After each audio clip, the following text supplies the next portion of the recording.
इसलिए दुश्मनों ने क्या कर रहा है, मदरसाओं में ऐसा ऐसा होता है, मस्जिदों में ऐसा ऐसा मीटिंग करके देश विरोधी गतिविधि चलता है, आतंकवाद का ट्रेनिंग देते हैं, बाहर से हथियार आ गया है। ये सारे बातें नॉन मुस्लिम लोगों में यूपी में जाकर जो मनुवादी लोग हैं वो प्रचार करते हैं। सही में वैसा नहीं है, मुझे पता है, क्योंकि मैं देखा हूं। जिस तरह मुझे पता है उस तरह आम लोगों को पता होना चाहिए। और जो भी लोग जो हिंदू मुस्लिम खेल रहे हैं वो बिल्कुल धार्मिक लोग नहीं हैं। धर्म हिंसा नहीं सिखाता है, धर्म मानवता सिखाता है। लेकिन ये लोग अपने सत्ता को बचाने के लिए, कुर्सी को बताने के लिए ये हिंदू मुस्लिम करते हैं। और एक दूसरी बात, इस्लाम से जो आम लोग जुड़ने के लिए एक काम करना जरूरी है मुस्लिम लोगों को। वो क्या करना चाहिए? इस देश में एक बहुत बड़ा काम हुआ। इस देश में अस्पृश्यता, जातिवाद को नष्ट करने के लिए सूफी संतों ने बहुत काम किया है। सूफी संतों ने, सबको पता है, जो सूफीज्म है वो लोगों को जोड़ने का काम करता है, तोड़ने का काम नहीं करता है। हमारे संत लोग, जो वारकरी लोग, वारकरी आंदोलन में भी किसी प्रकार का भेदभाव नहीं करते हुए लोगों को जोड़ने का काम किया। कर्नाटक में महात्मा बसवण्णा का नेतृत्व में सभी शरणों ने जोड़ने का काम किया। उसी तरह बहुत बड़े पैमाने पर पूरा देश में सूफी संतों ने सबसे ज्यादा काम किया है। उन्होंने पहली बार लंगर शुरू किया। अभी जो सिख धर्म में सबसे बड़ा लंगर चलता है वो सूफीज्म से आया है, सूफी संतों का वो वाणी। लेकिन मुस्लिम धर्म में आजकल सूफीज्म खत्म हो रहा है। सूफी संतों का जो विचारधारा है, उनका जो परंपरा है, वो आगे नहीं बढ़ रहा है। इसको आगे बढ़ाना जरूरी है, क्योंकि ये जो दुश्मनी फैल रहा है, दुश्मनों ने जो बांटने का काम कर रहा है, वो खत्म करने के लिए सूफीज्म लाना जरूरी है, ये मुझे लगता है।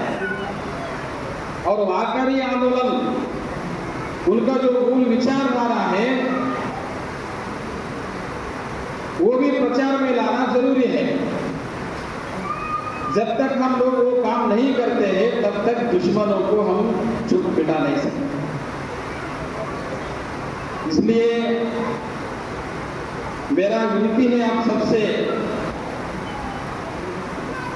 हम सब एक होकर हमारे महापुरुषों का, हमारे पुरखों का जो विचारधारा है, उन्होंने जो आंदोलन चलाया मानव मुक्ति का, उस विचारधारा पर हम लोगों को जोड़ने का है, जुड़कर काम करने का है। नहीं तो क्या हो जाएगा, फिजूल बातें आगे आकर लाकर अभी जो चालू है, औरंगजेब का कब्र खोदने का बात कर रहे हैं। अमेरिका वाले मंगल ग्रह में जाकर मंगल खोदने का काम कर रहे हैं, लेकिन अभी हम लोग भारत में कब्र खोदने का काम कर रहे हैं। गड़े हुए पौधे उखाड़कर फिर जिंदा लोगों को जलाने का काम हम लोग कर रहे हैं। ये क्यों हो रहा है? ये सब दुष्ट राजनीति की वजह से हो रहा है। ये नहीं होना चाहिए, तो फिर से इस देश में संतों का आंदोलन को लाना होगा, सूफी संतों का आंदोलन को लाना होगा, शरणों का आंदोलन को फिर से यहाँ जिंदा करना होगा, तब ये सब खत्म हो जाता है। सब हर एक व्यक्ति की ये जिम्मेदारी है। और उसके साथ ही साथ हम लोग संविधान का हमारा सारे धर्म का जो रक्षण करने वाला जो ग्रंथ है वो संविधान है। उस संविधान को रक्षण करने के लिए हम लोगों को आगे आना होगा। संविधान का रक्षण होता है तो सबका रक्षण होता है। संविधान खत्म हो गए, सब खत्म हो जाएगा। एक नेशन एक रिलीजन हो जाएगा, एक नेशन एक रिलीजन हो जाएगा, दो राष्ट्र घोषित हो जाएगा और इतने सारे संप्रदाय है, धर्म है, अपने अपने आचरण है, सब खत्म हो जाएगा। वो नहीं होना चाहिए। तो हम सबको एकजुट होकर संविधान के दायरे में रहकर शरणों का, संतों के विचारधारा के आधार पर फिर से यह बहुत बड़ा शांति का क्रांति करना होगा।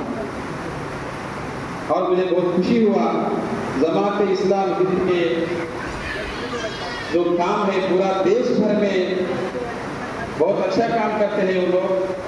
मैं इधर ही नहीं, बेंगलुरु में भी प्रोग्राम किया हो, लातूर में किया हो, गुलबर्गा में भी प्रोग्राम किया हो मैं इनके साथ। और हमारे जो गुरु जी थे, जगत गुरु सिद्धलिंगा महास्वामी जी, वो कर्नाटक स्टेट का प्रेसिडेंट थे। जो इस्लाम फॉर ऑल प्रोग्राम चल रहा था उसका वो अध्यक्ष थे। लिंगायत जगत गुरु इस्लाम सब के लिए प्रोग्राम का अध्यक्ष थे। क्यों थे वो इस्लाम को जान चुके थे। महात्मा बसवाना का विचारधारा और कुरान का विचारधारा अलग नहीं है, इसलिए इन्होंने उनको मुस्लिम भाइयों ने अध्यक्ष बनाया। और बहुत सारे जगहों पर गांव में उन्होंने मस्जिद के लिए अपना जमीन दान दिए। जिनको समझ में आया वो कभी झगड़ा नहीं करते। ये समझना बहुत जरूरी है। इसी तरह हम सब मिलकर इस बात पर काम करना चाहिए, ऐसी ही चर्चा होना चाहिए। फिर इस देश जो है सबका भारत हो जाएगा। जय भारत, जय संविधान।